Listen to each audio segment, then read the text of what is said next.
Hello friend. तो दोस्तों last ने देखा था कि एलपीडी ने उस बॉम्ब को एक्टिवेट कर दिया था और इस बिल्डिंग के अंदर एक बहुत ही बड़ा धमाका हुआ था। और इसी के साथ हमें एलपीडी को दिखाया जाता है जो कि पीटर से बुरा होता है। मुझे लगा था तुम काफी ज्यादा स्ट्रॉन्ग पर्सन हो, लेकिन शायद प्रेसिडेंट की मौत से तुम्हें भी काफी ज्यादा दुख हुआ है और मुझे लगता है शायद तुम पीटर नहीं हो, क्योंकि अगर तुम पीटर होते तो पीटर तो अभी तक मेरे ऊपर अटैक कर चुका होता। और हमें दिखाया जाता है कि पीटर जमीन के ऊपर बैठा हुआ होता है और ऐसा लग रहा होता है कि पीटर को प्रेसिडेंट की मौत से काफी ज्यादा अफसोस हुआ है। और इसी के साथ पीटर बोलता है, क्या तुम जानते हो तुमने क्या किया है? तुमने जिस बॉम्ब को ब्लास्ट किया है उसे प्रेसिडेंट के साथ साथ और भी बहुत ज्यादा लोग मारे गए होंगे और उनके साथ तुमने मेरी फ्रेंड को भी मार डाला है। तो एलपीडी बुरा होता है, हाँ, लेकिन मुझे इस सबसे कोई भी फर्क नहीं पड़ता। मैं बस तुम्हारे इस कॉन्फिडेंस को तोड़ना चाहता था। और क्या तुम जानते हो मैंने तुम्हारे लिए कुछ अरेंजमेंट्स भी हुई हैं। और ऐसे वक्त वो दोबारा से अपने हाथ में पकड़े हुए बटन को ऑन करता है और इसी के साथ यहाँ पर जितनी भी लाइट्स होती हैं वो सभी ऑफ हो जाती हैं। और इसी के साथ एलपीडी ने अपने डैगर को निकाल लिया होता है और वो बोलता है, क्या तुम जानते हो डार्कनेस मेरा सबसे बड़ा वेपन है और तुम मुझसे नहीं बच सकते। और इसी के साथ पीटर सोच रहा होता है, जोहान एक काफी ज्यादा पावरफुल डिसाइपल था, लेकिन वो भी एलपीडी के हाथों मारा गया। मैं एलपीडी को सिर्फ स्ट्रेंथ के बलबूते पर नहीं हरा सकता, मुझे इसे हराने के लिए अपने दिमाग का भी यूज करना होगा। और इसी वक्त एलपीडी बोलता है, लड़के अब ये मत बोल देना कि तुम्हें मुझसे डर लग रहा है, वरना मुझे तुम्हें किल करने में बिल्कुल भी मजा नहीं आएगा। और इसी वक्त वो अपने डैगर्स को किम की तरफ थ्रो करता है, और क्योंकि यहाँ पर काफी ज्यादा डार्कनेस होती है तो पीटर को इन डैगर्स को डॉज करने में काफी ज्यादा प्रॉब्लम हो रही होती है। और वो सोच रहा होता है, मैं इस पर्सन को अंधेरे में नहीं हरा सकता, मुझे यहाँ पर लाइट की जरूरत है। लेकिन इसी वक्त हमें दिखाया जाता है कि एलपीडी बहुत ही तेज रफ्तार के साथ पीटर के पीछे आ गया होता है और इसी के साथ वो पीटर के ऊपर अटैक करना स्टार्ट कर देता है। लेकिन पीटर भी पीटर को डॉज करते हुए बहुत ही तेजी से पीछे हो रहा होता है। और इसी के साथ पीटर सोच रहा होता है, मैं इसे जिंदा पकड़ना चाहता था, लेकिन प्रॉब्लम तो ये है कि मैं इसे यहाँ पर देख भी नहीं पा रहा हूँ, और अगर मैं इसे देख ही नहीं पाया तो मैं इसे कैप्चर नहीं कर पाऊंगा। और मुझे इस वक्त ऐसा लग रहा है इस अंधेरे ने मुझे मुकम्मल तौर पर कैप्चर कर लिया है और मैं इस जगह से भाग नहीं सकता। और इस वक्त पीटर को महसूस होता है कि एलपीडी उसके पास से भाग रहा है, तो वो उसके ऊपर अटैक करता है, लेकिन एलपीडी बहुत आसानी से इसे डॉज कर लेता है और वो बुरा होता है, तुम्हारी सेंसेस भी काफी ज्यादा शार्प है, लेकिन इतने से काम नहीं चलेगा। और इसे वक्त वो पीटर को एक बहुत ही जोरदार किक मारता है, जिससे पीटर काफी ज्यादा पीछे हो जाता है।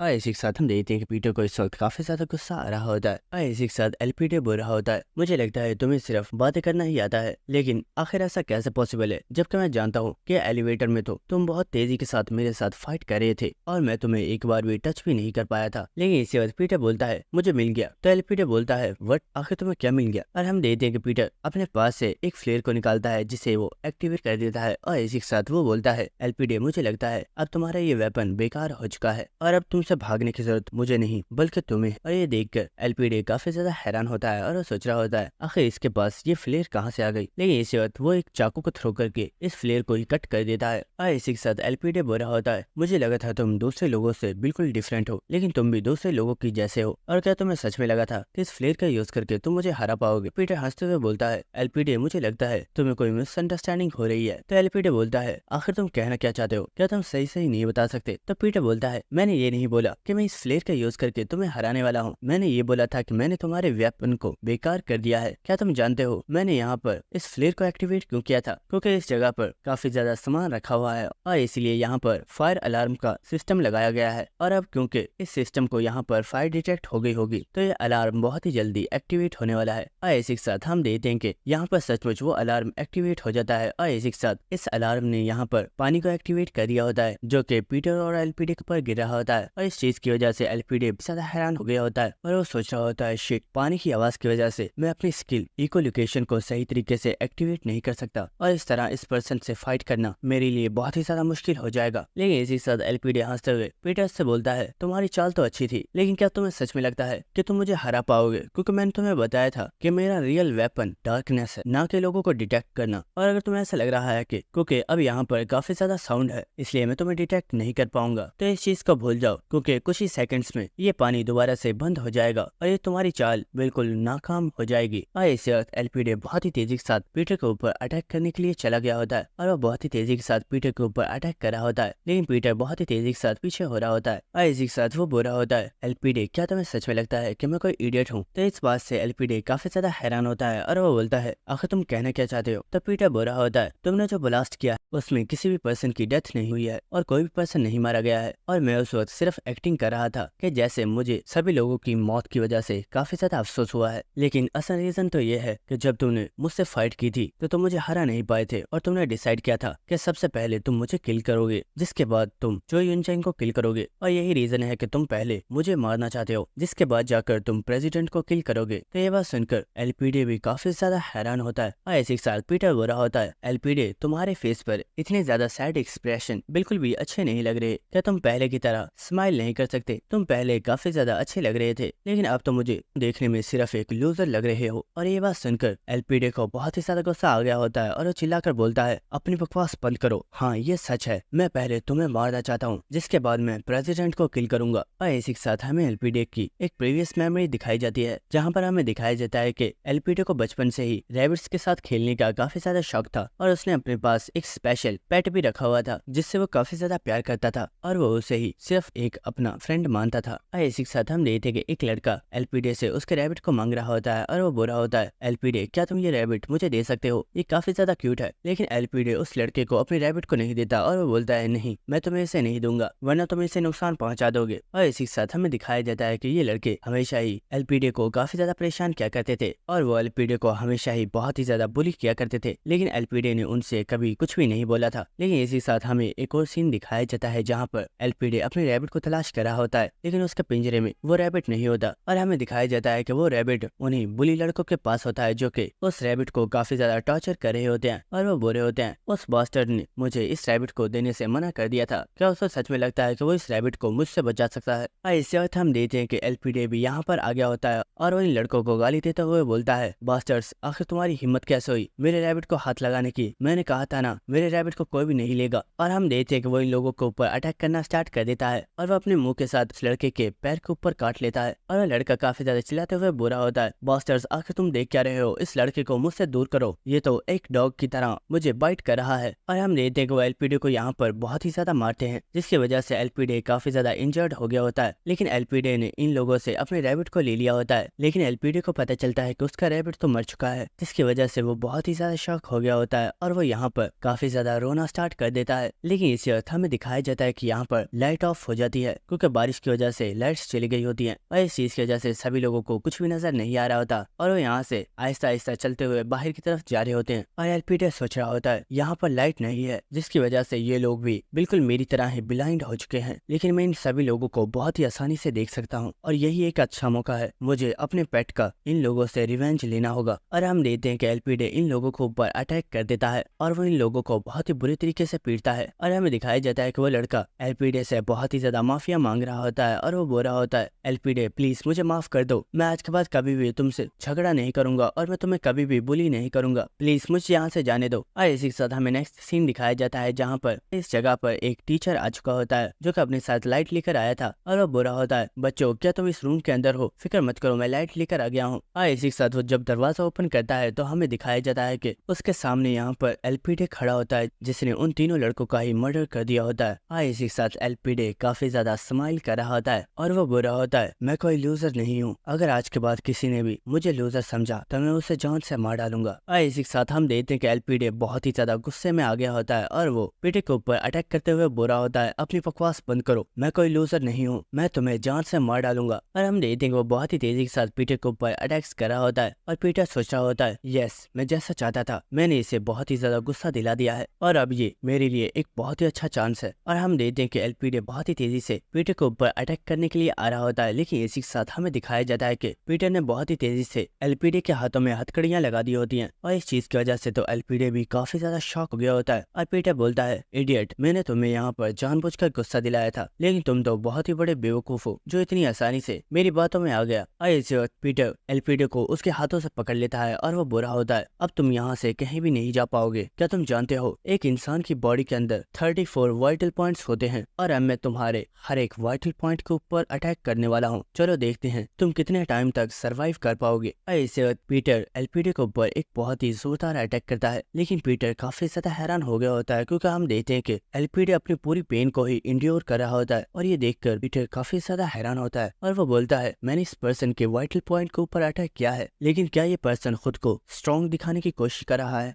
इसी के साथ पीटर एक और अटैक करते हुए बोलता है, शायद तुम ये दिखाना चाहते हो कि तुम्हारी बॉडी बहुत ही ज्यादा स्ट्रॉन्ग है, तो चलो क्यों ना एक टेस्टिंग हो जाए। और हम देखते हैं कि पीटर बहुत ही तेजी के साथ एलपीडे के ऊपर अटैक्स करना स्टार्ट कर देता है। इसी के साथ पीटर बुरा होता है, मुझे सच में ये मानना पड़ेगा कि तुम्हारी विल पावर बहुत ही ज्यादा स्ट्रॉन्ग है है, लेकिन ये मैटर नहीं करती क्योंकि जब भी किसी पर्सन के वाइटल पॉइंट्स के ऊपर अटैक किया जाता है तो उसे कोई नॉर्मल नहीं बल्कि एक बहुत ही ज्यादा खतरनाक पेन महसूस होती है। लेकिन इसी वक्त एलपीडी बोलता है, बेवकूफ, क्या तुम्हें सच में लगता है कि अगर तुमने मेरे हाथों को पकड़ लिया है तो तुमने मुझे कैप्चर कर लिया है? तुम्हें मेरे हाथों के साथ मेरे पैरों को भी बांधना चाहिए था। और इसी वक्त एलपीडी अपने पैर के साथ पीटर के पीठ में एक जोरदार अटैक करता है और इस चीज की वजह से पीटर भी काफी ज्यादा हैरान हो गया होता है और वो सोच रहा होता है एलपीडी का ये अटैक इसके पिछले अटैक से काफी ज्यादा स्ट्रॉन्ग है। और इसी के साथ एलपीडी बोल रहा होता है, ये शौक होने का टाइम नहीं है क्योंकि मैं तुम्हें सांस लेने का भी वक्त नहीं दूंगा। और वो बहुत ही तेजी के साथ पीटर के ऊपर अटैक्स करना स्टार्ट कर देता है और ये देखकर पीटर काफी ज्यादा हैरान हो रहा होता है और वो सोच रहा होता है, मैंने जो अटैक्स किए थे ये उन तमाम अटैक्स को इंड्योर नहीं कर रहा था, लेकिन असल रीजन तो ये है कि एलपीडी के अंदर बहुत ही ज्यादा गुरूर है और उसका ये गुरूर उसे किसी भी पर्सन के सामने झुकने नहीं देता। और शायद यही रीजन है कि वो अपने ओपोनेंट के हाथों से मर जाएगा लेकिन वो कभी भी हार नहीं मानेगा। लेकिन इसी वक्त हम देखते हैं कि पीटर एलपीडी को उसकी हथकड़ियों से पकड़कर बहुत ही ज्यादा दूर फेंक देता है। और इसी साथ पीटर सोच रहा होता है, ये लड़का बहुत ही ज्यादा एनोइंग है। मैं आज तक जितने भी लोगों से मिला हूँ उनमें से ये पहला पर्सन है जो सबसे ज्यादा थका हुआ है, लेकिन ये यहाँ पर हार नहीं मानना चाहता और ये किसी भी तरीके से मुझे किल करना चाहता है। और इसी के साथ एलपीडी बोल रहा होता है, तुमने मेरे हाथों को बांध दिया था और ये काफी अच्छा आइडिया था। मेरे हाथों को बंधने के बाद मैं अपने हाथों को यूज नहीं कर सकता था, लेकिन बेवकूफ, क्या तुम्हें सच में लगता है कि ये हथकड़ियाँ मुझे रोकने के लिए काफी हैं? और हम देखते हैं कि एलपीडी ने बहुत ही आसानी से इन हथकड़ियों को तोड़ दिया होता है। और इसी के साथ पीटर बोल रहा होता है, हाँ यार मैं जानता हूँ ये काफी ज्यादा शर्म की बात है, लेकिन इससे अच्छा मेरे पास और कुछ था ही नहीं। तो ये देखकर एलपीडी सोच रहा होता है, मैं इस पर्सन को कम समझने की गलती नहीं कर सकता और ये जगह फाइट करने के लिए बिल्कुल भी ठीक नहीं है क्योंकि यहाँ पर मैं अपनी स्किल इको लोकेशन को यूज नहीं कर पा रहा हूँ, मुझे इस जगह से निकलना होगा। और इस वक्त पीटर यहाँ पर दरवाजे को ओपन करके बहुत ही तेजी से जंप करके इस जगह से निकल जाता है। लेकिन हम देखते हैं कि पीटर बहुत ही तेजी के साथ एलपीडी के ऊपर अटैक करने के लिए आ गया होता है और वो बोल रहा होता है, आखिर तुम जा कहाँ पर रहे हो? क्या तुम्हें सच में लगता है कि मैं तुम्हें भागने दूंगा? और हम देखते हैं कि पीटर अपने घुटने के साथ एलपीडी को हिट करने वाला होता है, लेकिन एलपीडी बहुत ही तेजी से अपने पैर के साथ पीटर के इस अटैक को रोकता है। और ये देखकर पीटर काफी ज्यादा शॉक हो गया होता है, लेकिन हम देखते हैं कि वो बहुत ही तेजी से पीटर के घुटने के ऊपर ही पैर रखकर एक जंप लगाकर पीटर के ऊपर बहुत ही जोरदार अटैक कर देता है। और इसी के साथ वो बोल रहा होता है, बास्टर्ड, क्या तुम्हें सच में लगता है कि मैं तुमसे डर कर यहाँ से भाग जाऊंगा? और हम देखते हैं कि उसने अटैक करके पीटर को काफी ज्यादा पीछे कर दिया होता है, लेकिन हम देखते हैं कि पीटर इस वक्त कुछ भी नहीं बोल रहा होता और वो बिल्कुल खामोश होता है। तो एलपीडी बोल रहा होता है, तुम सिर्फ तभी बातें करते हो जब तुम एडवांटेज में होते हो, लेकिन इस वक्त तुम बातें नहीं कर रहे हो, जबकि इस वक्त तुम बहुत ही ज्यादा एडवांटेज में हो क्योंकि इस वक्त हम दोनों ही लाइट वाली जगह पर मौजूद हैं। लेकिन इसी वक्त एलपीडी ने अपने पास से दोबारा से उसी मशीन को निकाल लिया होता है और वो बोलता है, हम दोनों ने ही अपनी लोकेशंस को चेंज कर लिया है, तो क्यों ना इस गेम को एक बार फिर से स्टार्ट किया जाए। और इस वक्त वो इस बटन को प्रेस कर देता है जिसकी वजह से यहाँ पर एक बार फिर से तमाम लाइट्स बंद हो जाती हैं और इस चीज की वजह से पीटर काफी ज्यादा हैरान होता है। और इसी के साथ एलपीडी काफी ज्यादा हंसते हुए बुरा होता है, क्या तुम जानते हो जोहान एक बहुत ही ज्यादा पावरफुल डिसाइपल था और वो अपने आप में बहुत ही ज्यादा कॉन्फिडेंट था कि वो मुझे पकड़ पाएगा, लेकिन मैंने उसे किल कर दिया। तो ये बात सुनकर पीटर बुरा होता है, अपना मुंह चलाना बंद करो क्योंकि वो एक रिटायर्ड किलर था और वो बहुत ही ज्यादा ओल्ड हो चुका था। और इसी के साथ हम देखते हैं कि एलपीडी यहाँ पर अपनी स्किल इको लोकेशन को अब सही तरीके से यूज कर पा रहा होता है। और इसी के साथ वो पीटर से बुरा होता है, जोहान मुझसे इस वजह से नहीं आ रहा था कि वो ओल्ड था, उसके हारने का रीजन ये था कि उसे अपनी स्किल्स के ऊपर कुछ ज्यादा ही कॉन्फिडेंट था। लेकिन मुझे पकड़ने के लिए सिर्फ स्किल्स होना ही जरूरी नहीं है, मेरे साथ फाइट में तुम्हारी सेंसेस भी बहुत ही ज्यादा मैटर करती हैं। और इसी के साथ हम देखते हैं कि एलपीडी पीटर की तरफ अटैक करने के लिए आ रहा होता है और वो अपनी इको लोकेशन स्किल से देखता है कि पीटर उसे आसपास देख रहा है और वो सोच रहा होता है, ये लड़का इस वक्त जरूर मुझसे बहुत ही ज्यादा घबरा रहा होगा और उसे ऐसा डर लग रहा होगा जैसे वो इस वक्त एक पिंजरे के अंदर मौजूद है जहाँ से वो भाग नहीं सकता और ये मौका मेरे लिए बहुत ही ज्यादा अच्छा है, मैं इस पर्सन को बहुत ही आसानी से किल कर सकता हूँ। लेकिन इसी वक्त हम दे देंगे एलपीडी के फेस पर एक बहुत ही जोर से पंच लगता है और वो बहुत ही ज्यादा दूर जाकर गिर जाता है। लेकिन इस चीज की वजह से एलपीडी काफी ज्यादा शॉक हो गया होता है और वो सोच रहा होता है, व्हाट, आखिर इस पर्सन ने ऐसा कैसे किया? और वो एक बार फिर से अपनी स्किल को एक्टिवेट करता है और वो सोच रहा होता है, मेरी सेंसेस अब मुकम्मल तौर पर ठीक हो चुकी हैं और मैं इस पर्सन को बहुत ही सही तरीके से देख पा रहा हूँ। इस बार मैं इस पर्सन के ऊपर और भी तेज रफ्तार में अटैक करूंगा। और हम देखते को बहुत ही तेजी से पीटर के ऊपर अटैक करने के लिए जा रहा होता है, लेकिन एक बार फिर से पीटर एलपीडी के फेस पर एक बहुत ही जोरदार पंच मारता है और वो उसे बहुत ही ज्यादा दूर फेंक देता है। और इस चीज की वजह से एलपीडी बहुत ही ज्यादा शॉक होता है और वो बुरा होता है, बास्टर्ड, आखिर तुम मुझे देख कैसे पा रहे हो? ये तो इम्पॉसिबल है कि तुम भी मेरी तरह अंधेरे में देख सकते हो। तब पीटर बोलता है, अरे इसमें इतना ज्यादा हैरान होने की क्या बात है, मैं तो तुम्हें पकड़ने की पहले ही बहुत ही ज्यादा प्लानिंग करके आया था, क्या तुम भूल चुके हो? मैंने कुछ देर पहले तुम्हें हथकड़ियां पहनाई थी, असल में उन हथकड़ियों के ऊपर मैंने एक कलर को लगा दिया था जो अंधेरे में ग्लो करता है। जरा एक बार अपनी हथकड़ियों के ऊपर लगे हुए कलर की स्मेल को महसूस करो। तो वह सुनकर एलपीडे काफी ज्यादा हैरान होता है और वो अपनी हथकड़ियों की तरफ देखकर उस चीज को स्मेल करने की कोशिश करता है और वो सोच रहा होता है, शिट, मैं इस पर्सन से फाइट करने में इतना ज्यादा खो गया था कि मैं अपने पास से आ रही इस स्मेल को महसूस भी नहीं कर पाया और मुझे लग रहा था कि मैं बहुत ही ज्यादा एडवांटेज में हूँ। लेकिन असल रीजन तो ये था कि ये कमीना चाहता ही ये था कि मैं इसके साथ अंधेरे में फाइट करूँ ताकि ये आसानी से मुझे खत्म कर सके, क्योंकि इन लाइट्स की वजह से ये अंधेरे में मुझे बहुत ही आसानी से देख पा रहा है। और इसी के साथ एलपीडे पीटर को देखते हुए सोच रहा होता है, आखिर ये बास्टर्ड है कौन? मैंने इस जैसा पर्सन अपनी पूरी जिंदगी में कभी भी नहीं देखा। आखिर इसने मुझे हराने के लिए और कितनी ज्यादा प्लानिंग की हुई है। एलपीडे बोलता है, आखिर तुमने ये सब प्लान कब किया था? तो पीटर बोलता है, तुम्हें एलिवेटर तो याद ही होगी जब तुम मेरे ऊपर अटैक कर रहे थे। उस वक्त मैं तुम्हारे अटैक्स को डॉज कर रहा था, लेकिन मैंने सोचा था कि इतनी सी लाइट तुम्हें हराने के लिए काफी नहीं होगी, इसलिए मैंने पहले ही प्लान कर लिया था कि अगर मैं इस कलर को तुम्हारे ऊपर यूज करता हूँ तो मैं बहुत आसानी से तुम्हें देख पाऊंगा। ये बात सुनकर एलपीडे बोल रहा होता है, तुम सच में काफी ज्यादा इंप्रेसिव हो। मैं स्टार्टिंग से ही इडियट्स की तरह तुम्हारे साथ फाइट कर रहा था और मुझे पता ही नहीं था कि वो सब कुछ तुम्हारे प्लान का ही हिस्सा है। तो चलो एक फेयर फाइट स्टार्ट करते हैं। और ये बात सुनकर पीटर काफी ज्यादा हैरान हो रहा होता है और वो सोच रहा होता है, आखिर फेयर फाइट से इनका मतलब क्या है? ऐसे अर्थ में दिखाया जाता है कि एलपीडे ने यहाँ पर एक फ्लेयर को एक्टिवेट कर दिया होता है जिसे वो यहीं पर एक जगह पर टांग देता है और वो बुरा होता है। फेयर फाइट से मेरा मतलब एक ऐसी फाइट जिसमें तुम्हें कोई भी डिसएडवांटेज ना हो। इसी के साथ हम देखते हैं कि एलपीडे ने अपने पास से 2 डैगर्स को निकाल लिया होता है और वो बुरा होता है, तुम तो वैसे भी मुझे अंधेरे में देख पा रहे थे, तो इससे तो अच्छा है कि तुम मेरे साथ लाइट के अंदर फाइट करो। तब पीटर बोलता है, आखिर ये कैसी फेयर फाइट है? तुम्हारे पास 2 डैगर्स हैं जबकि मेरे पास एक भी नहीं है। तो एलपीडे अपने डैगर को पीटर की तरफ फेंक देता है और वो बुरा होता है, इस डैगर को उठा लो क्योंकि अब मैं सचमुच तुम्हारे साथ एक फेयर फाइट करना चाहता हूँ। तो वह सुनकर पीटर काफी ज्यादा हैरान होता है, लेकिन हम देखते हैं कि पीटर ने उस डैगर को उठा लिया होता है और इसी के साथ एलपीडे फाइट के लिए रेडी हो गया होता है और वो बुरा होता है, मैं नहीं जानता तुम कौन हो, लेकिन मेरे ख्याल से मुझे तुम्हें यंग पीटर बुलाना चाहिए क्योंकि तुम स्किल्स के मामले में किसी से भी पीछे नहीं हो। तो वह सुनकर पीटर स्माइल कर रहा होता है और इसी के साथ हम देखते हैं कि उस डैगर के साथ एलपीडे के ऊपर अटैक करने के लिए बढ़ गया होता है और एलपीडे भी बहुत ही तेजी से पीटर के ऊपर अटैक करने के लिए आ रहा होता है। और हम देखते हैं कि एलपीडे भागते हुए अपनी आइस के साथ इको लोकेशन को यूज करके पीटर की लोकेशन का पता कर रहा होता है और उसे महसूस हो रहा होता है कि पीटर उसके बिल्कुल सामने है। लेकिन क्योंकि पीटर की रफ्तार काफी ज्यादा फास्ट होती है तो इस वजह से एलपीडे ये पता नहीं कर पा रहा होता कि पीटर कितने टाइम में उसके पास पहुंच जाएगा। और हम देखते हैं कि पीटर बहुत ही तेजी के साथ एलपीडे के पास आ गया होता है और वो उसके ऊपर बहुत ही तेजी से अटैक कर देता है। लेकिन एलपीडे भी पीटर के साथ फाइट करना स्टार्ट कर देता है और हम देखते हैं कि इन दोनों ने बहुत ही तेजी के साथ आपस में फाइट करना स्टार्ट कर दी होती है और एलपीडे और पीटर दोनों ही एक दूसरे के ऊपर बहुत तेजी के साथ अटैक्स कर रहे होते हैं। और इसी के साथ एलपीडे सोच रहा होता है, मुझे इस लड़के के हाथों को पकड़ना होगा, अगर मैंने इसके हाथ को पकड़ लिया तो मैं आसानी से इसकी गर्दन पर अटैक कर सकता हूँ। और इससे वो पीटर के हाथ को पकड़ लेता है। लेकिन हम देखते हैं कि पीटर बहुत ही तेज रफ्तार के साथ एलपीडे के हाथ के ऊपर काफी ज्यादा कट्स लगा देता है और ये देखकर एलपीडे भी काफी ज्यादा शॉक होता है और वो सोच रहा होता है ये पर्सन बहुत ही ज्यादा फास्ट है। और इसी के साथ एलपीडे सोच रहा होता है, आखिर ये पर्सन है क्या चीज? मैं इस वेपन के साथ बचपन से ट्रेनिंग कर रहा हूँ और बहुत ही ज्यादा टाइम में मैंने इस वेपन को मास्टर किया है, लेकिन ये पर्सन इस वेपन को इस तरीके से यूज कर रहा है जिससे ये वेपन इसका मेन वेपन है और मैंने इस वेपन को इसे देखकर एक बहुत ही बड़ी गलती कर दी। और हम देखते हैं कि पीटर बहुत ही तेजी के साथ एलपीडे के ऊपर अटैक्स कर रहा होता है। और इसी के साथ हमें एक पीएस मेमोरी दिखाई जाती है जहाँ पर एलपीडे राइफल से पूछ रहा होता है पीटर का मेन वेपन क्या है। तो राइफल बोल रहा होता है पीटर कभी भी कोई वेपन यूज नहीं करता है। तो यह सुनकर एलपीडे काफी ज्यादा हैरान होता है और वो बोलता है, आखिर ऐसा क्यों है? वो तो एक बहुत ही ज्यादा पावरफुल असैसिन है ना, तो उसके पास कोई मेन वेपन क्यों नहीं है? तो राइफल बोलता है, मैं इस बारे में नहीं जानता, लेकिन मैंने सुना हुआ है कि पीटर जब भी किसी वेपन को अपने हाथ में पकड़ता है उसे उस वेपन को मास्टर करने में ज्यादा देर नहीं लगती। इसी के साथ हम देखते हैं कि एलपीडे को इस वक्त काफी ज्यादा गुस्सा आ रहा होता है और चिल्लाते हुए बोल रहा होता है, अपने आप को कुछ ज्यादा स्ट्रॉन्ग मत समझो, मैं अब भी तुम्हें हरा सकता हूँ। और वो पीटर के ऊपर अटैक करने वाला होता है, लेकिन उससे पहले ही पीटर ने एलपीडे के ऊपर एक बहुत ही जोरदार अटैक कर दिया होता है और इस अटैक की वजह से एलपीडे काफी ज्यादा इंजर्ड हो चुका होता है। लेकिन हम देखते हैं कि पीटर यहीं पर नहीं रुकता और वो बहुत ही तेजी से एलपीडे के ऊपर अटैक करने के लिए आ रहा होता है और इस चीज को एलपीडे ने महसूस कर लिया होता है और वो फौरन से पीछे की तरफ मुड़ जाता है। और हम देखते हैं कि जब पीटर उसकी तरफ भागता हुआ आ रहा होता है तो काफी ज्यादा हैरान होता है और वो सोच रहा होता है,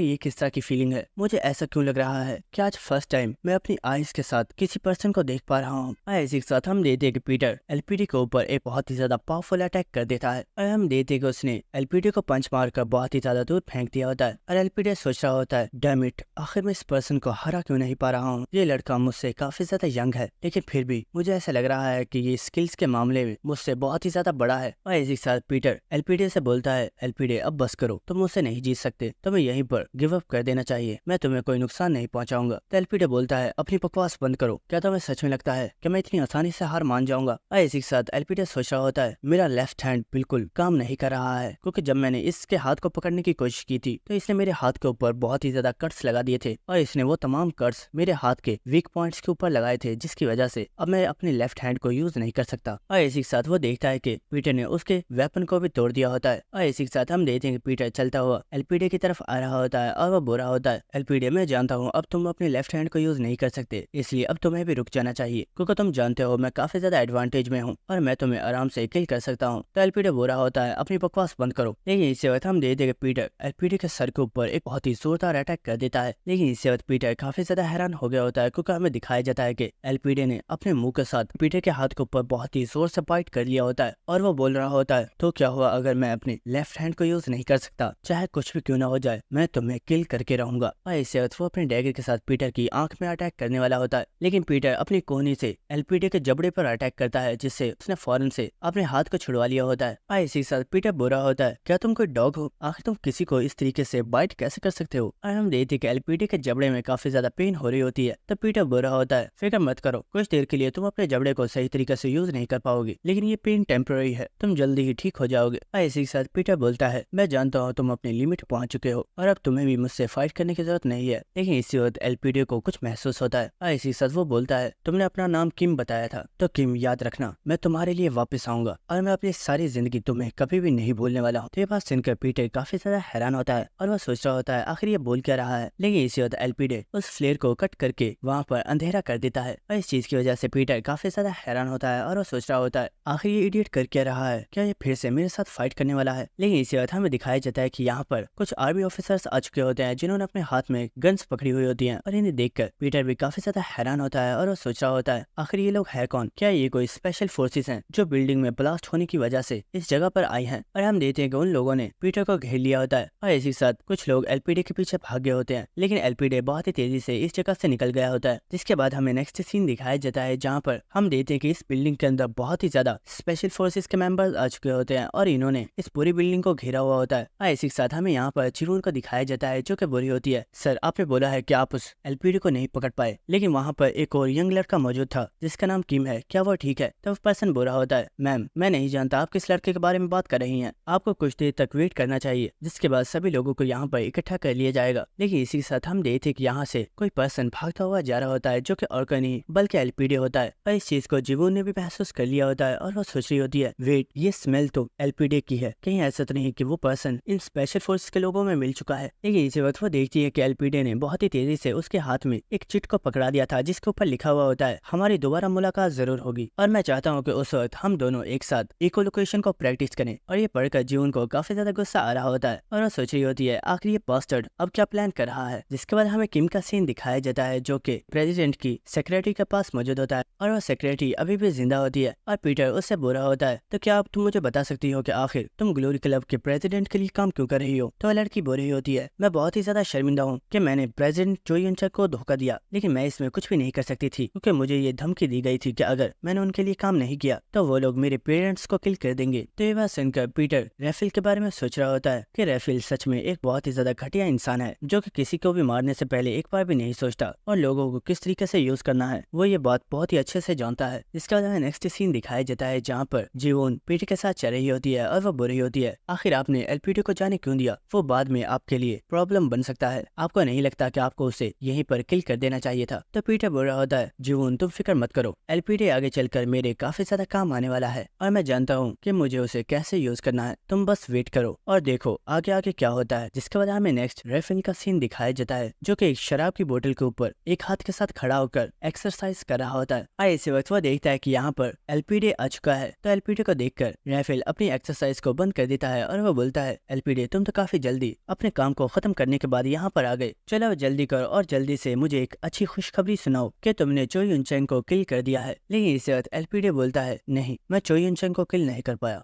तो ये बात सुनकर राफेल काफी ज्यादा हैरान हो गया होता है और वो बोलता है व्हाट, कहीं ऐसा तो नहीं कि वहाँ पर तुम्हारा सामना पीटर से हो गया था जिसकी वजह से तुम चो युन चंग को किल नहीं कर पाए। तो एलपीडी बोलता है नहीं, वो पीटर नहीं था। लेकिन इसी वक्त हमें दिखाया जाता है कि यहाँ पर कोई और पर्सन आ चुका होता है जो कि हंसते हुए एलपीडी का मजाक उड़ा रहा होता है और वो बोल रहा होता है वाओ, क्या तुम ये कहना चाहते हो कि हमारा सबसे ज्यादा स्ट्रॉन्गेस्ट असैसिन किसी बच्चे के हाथों से मार खा कर आ गया है। ये बात सुनकर एलपीडी बोल रहा होता है अपनी बकवास बंद करो, अगर तुमने अपना मुंह बंद नहीं किया तो मैं तुम्हारी जबान को काट दूंगा। लेकिन इसी के साथ वो पर्सन बोल रहा होता है अरे एलपीडी, मैं तो मजाक कर रहा था, तुम तो बहुत ही ज्यादा बोरिंग हो, तुम कितनी जल्दी सीरियस हो जाते हो। लेकिन तुम्हें नहीं लगता कि ये काफी ज्यादा शर्म की बात है कि तुम इतनी छोटे से मिशन को भी कंप्लीट नहीं कर पाए। लेकिन इस पर्सन की बात सुनकर एलपीडी को काफी ज्यादा गुस्सा आ गया होता है और वो अपने डैगर को इस पर्सन के ऊपर थ्रो करता है। इसी के साथ एलपीडी बोलता है ये तुम्हारी आखिरी वार्निंग थी, अगर अब तुमने अपनी नॉनसेंस टॉक को बंद नहीं किया तो मैं सच में तुम्हें मार डालूंगा। और इसी के साथ हमें इस पर्सन को दिखाया जाता है जिसने बहुत ही आसानी से इस डैगर को पकड़ लिया होता है और वो बुरा होता है क्या सच में तुम्हें ऐसा लगता है कि तुम मुझे मार पाओगे, तो तुम इसे ट्राई क्यों नहीं करते। और इसी के साथ हमें इस पर्सन के बारे में बताया जाता है कि इस पर्सन का नाम थेडियस है जो कि वर्ल्ड के सबसे ज्यादा स्ट्रॉन्गेस्ट मार्शल आर्ट्स मास्टर्स में से एक है। और थेडियस ने बहुत ही ज्यादा कम उम्र में मार्शल आर्ट में एक बहुत ही बड़े लेवल को अचीव कर लिया है। इसी के साथ हम देखते हैं कि जो राफेल होता है वो इस वक्त काफी ज्यादा स्माइल कर रहा होता है और वो सोच रहा होता है इंटरेस्टिंग, एलपीडी काफी ज्यादा स्ट्रॉन्ग है, लेकिन मैं देखना चाहता हूँ कि अगर उसकी थेडियस के साथ फाइट होती है तो क्या वो थेडियस को हरा पाएगा। इसी के साथ थेडियस एलपीडी को टॉन्ट मारते हुए बोलता है एलपीडी, आखिर तुम किस चीज का वेट कर रहे हो, कहीं तुम्हें मुझसे डर तो नहीं लग रहा कि मैं तुम्हें खत्म कर दूंगा। लेकिन इस वक्त हमें दिखाया जाता है कि एलपीडी बहुत ही ज्यादा तेजी के साथ थेडियस के ऊपर अटैक करने के लिए आ गया होता है और वो बहुत ही तेजी से थेडियस के ऊपर अटैक करना स्टार्ट कर देता है। लेकिन थेडियस अपने पैरों के साथ बहुत ही तेजी से इन तमाम अटैक्स को ही ब्लॉक कर रहा होता है। इसी के साथ फाइट करते हुए थेडियस बोल रहा होता है ब्रदर एलपीडी, क्या तुम जानते हो मैं तुमसे बहुत ही ज्यादा इम्प्रेस्ड होता हूँ जब भी मैं देखता हूँ कि एक अंधा पर्सन होने के बाद भी तुम इतने स्ट्रॉन्ग असैसिन बन गए हो। और मैं ये सोचता हूँ कि अगर तुम्हारे पास आंखें होती तो तुम फाइटिंग में और भी कितने ज्यादा बेहतर बन सकते थे। तो ये बात सुनकर एलपीडी बोल रहा होता है अपनी बकवास बंद करो। और इसी के साथ वो थेडियस के ऊपर एक अटैक करने वाला होता है। लेकिन इसी के साथ थेडियस बोल रहा होता है अरे तुम गुस्सा क्यों कर रहे हो, मैं तो बस सच बता रहा था। और इसी वक्त हम देखते कि वो बहुत ही आसानी से इस अटैक का डॉज करता है और हम देखते कि एलपीडी के तमाम अटैक्स को ही वो बहुत ही आसानी से डॉज कर रहा होता है। और वो बुरा होता है एलपीडी, सॉरी यार, अगर मैं तुम्हारे इन अटैक्स को डॉज नहीं करूंगा तो तुम मुझे सच्ची में मार डालोगे, तुम तो जानते हो मुझे मरने से कितना ज्यादा डर लगता है। और ये बात सुनकर एलपीडी बोल रहा होता है अपनी बकवास बंद करो, मैं तुम्हें सच में मारने वाला हूँ। और इसी वक्त एलपीडी जंप लगाकर थेडियस के ऊपर एक बहुत ही ज्यादा पावरफुल किक के साथ अटैक करता है। लेकिन इसी वक्त थेडियस भी जंप करके बहुत ही आसानी से इस अटैक को ब्लॉक कर लेता है और वो बहुत ही ज्यादा स्टाइल में जमीन के ऊपर लैंडिंग करता है। और इसी साथ एलपीडी भी इस अटैक की वजह से पीछे हो गया होता है। और इसी वक्त राफेल बोलता है एलपीडी प्लीज गुस्सा मत करो, थेडियस बस जो कर रहा था, तुम तो जानते ही हो जो करना इसकी पुरानी आदत है। लेकिन इसी वक्त एलपीडी बोलता है तुम लोग उस लड़के को कुछ नहीं करोगे। तो राफेल बोलता है आखिर तुम किस लड़के की बात कर रहे हो। लेकिन इसी के साथ एलपीडी काफी ज्यादा गुस्से में बोलता है मैंने कहा तुम उस लड़के को कुछ भी नहीं करोगे, वो मेरा शिकार है और उसे मैं अपने हाथों से किल करूंगा। और इसी के साथ एलपीडी वहां से चलता हुआ जा रहा होता है। और इसी के साथ थेडियस बोल रहा होता है बॉस, आखिर एलपीडी किस पर्सन के बारे में बात कर रहा है, मुझे तो इसकी बातें बिल्कुल भी समझ नहीं आती। तो राफेल बोलता है वेल, अगर सच बताऊं तो मुझे भी नहीं पता कि किसके बारे में बात कर रहा है। तो थेडियस बोलता है क्या सच्ची में। और इसी के साथ थेडियस बोलता है बॉस, अगर तुम बोलो तो मैं जाकर चो युन चंग को अभी किल कराता हूँ। तो राफेल बोलता है नहीं, तुम्हें ऐसा कुछ भी करने की जरूरत नहीं है क्योंकि मैं खुद कहीं पर जा रहा हूँ। तो थेडियस बोलता है क्या, आखिर आप कहाँ पर जा रहे हो। तो राफेल बोलता है अगर सच बताऊं तो मैं चो युन चंग से ही मिलने के लिए जा रहा हूँ। जिसके बाद हमें दोबारा से डाहो बिल्डिंग का सीन दिखाया जाता है और हम देखते हैं कि यहाँ पर राफेल अपने बॉडीगार्ड्स के साथ आ गया होता है। लेकिन बाहर जितने भी पुलिस के लोग होते हैं वो सब उसे अंदर जाने से रोक रहे होते हैं और वो कह रहे होते हैं कि आप लोग बिना परमिशन के अंदर नहीं जा सकते, अंदर जाने के लिए आप लोगों को पहले प्रेसिडेंट चो युन चंग से परमिशन लेनी होगी। लेकिन इसी के साथ हमें नेक्स्ट सीन दिखाया जाता है जहाँ पर हम देखते हैं कि राफेल इन सभी पुलिस वालों को इस बिल्डिंग के शीशे में मारकर यहाँ के शीशे को तोड़ देता है और वो बहुत ही आसानी से इस बिल्डिंग के अंदर आ गया होता है। और यहाँ पर जितने भी लोग होते हैं वो काफी ज्यादा हैरान हो गए होते हैं और वो कह रहे होते हैं आखिर ये पर्सन है कौन और इसकी हिम्मत कैसे हुई हमारे ऑफिसर्स के ऊपर अटैक करने की। लेकिन इसी के साथ हम देखते हैं कि राफेल काफी ज्यादा स्माइल कर रहा होता है और वो बोल रहा होता है आखिर तुम लोगों की हिम्मत कैसे हुई मुझे इस बिल्डिंग में आने से रोकने की, क्या तुम लोग जानते भी हो मैं कौन हूँ। जाओ और जाकर प्रेसिडेंट को बताओ कि उससे मिलने के लिए ग्लोरी क्लब का लीडर आया है। और इसी के साथ हमें नेक्स्ट सीन दिखाया जाता है जहाँ पर सिक्योरिटी गार्ड के लोगों ने चो युन चंग को कॉल मिला दी होती है और वो बोल रहे होते हैं सर आपसे मिलने के लिए कोई गेस्ट यहाँ पर आया है, लेकिन वो गेस्ट यहाँ पर बहुत ही ज्यादा तोड़फोड़ कर रहा है और सभी अभी सिक्योरिटी गार्ड्स के लोगों के साथ फाइट कर रहा है। तो चो इन जंग बोलता है आखिर वो पर्सन है कौन, मुझे उसका नाम बताओ। तो वो पर्सन बोल रहा होता है सर उस पर्सन ने अपना नाम नहीं बताया, लेकिन उसने बोला है कि वो गोलूरी क्लब का लीडर है। तो ये बात सुनकर चो इन जंग काफी ज्यादा शॉक हो गया होता है और वो सोच रहा होता है व्हाट, क्या रैफेल खुद यहाँ पर आया हुआ है। और इसी के साथ उसे अपने दरवाजे के बाहर से काफी ज्यादा लोगों की चिल्लाने की आवाज आती है। ऐसे लग रहा होता है कि जैसे कोई पर्सन बाहर मुझे लोगों को बहुत ही बुरी तरीके से मार रहा है। और इसी वक्त हमें दिखाया जाता है कि रैफेल दरवाजे को ओपन करके इस रूम के अंदर एंटर हो जाता है और इसी के साथ उसने अपने दूसरे हाथ में एक बेहोश बॉडीगार्ड को भी पकड़ा हुआ होता है। और इसी के साथ चो इन जंग बोलता है सर रैफेल आखिर आप यहाँ पर क्या कर रहे हैं। इसी के साथ रैफेल बोलता है चो इन जंग मैं पहली मर्तबा यहाँ पर एक गेस्ट बनकर आया हूँ, लेकिन क्या तुम अपने गेस्ट को इस तरीके से ट्रीट करते हो। ये देखकर तो मुझे काफी ज्यादा बुरा लगा। और हमें दिखाया जाता है कि इस रूम के अंदर बहुत ही ज्यादा पुलिस वाले मौजूद होते हैं जिन्होंने अपने गन्स को रैफेल की तरफ पॉइंट किया हुआ होता है। और दोस्तों यहीं पर हमारी ये एपिसोड खत्म हो जाती है। अगर आपको वीडियो अच्छी लगी तो मेरे चैनल को सब्सक्राइब कर देना और वीडियो को लाइक और शेयर भी कर देना। Thank you.